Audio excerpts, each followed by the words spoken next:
নমস্কার। আজ একটা অঙ্ক নিয়ে অঙ্কটা বলা আছে কি 12 জন ছাত্রের গড় বয়স 34 বছর এবং 13 জন ছাত্রের গড় বয়স 36 বছর, তাহলে 13তম ছাত্রের বয়স কত? উত্তর হবে 60 বছর।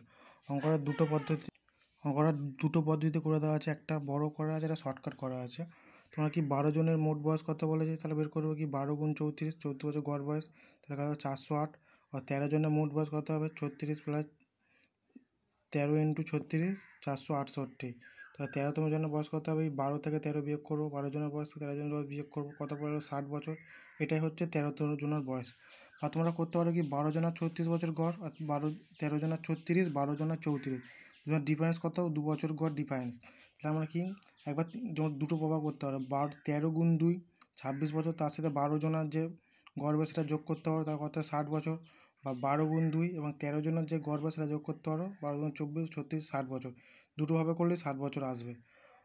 যেটা সুবিধা সেটা করতে পারো। আশা করি সব বুঝতে পেরেছো।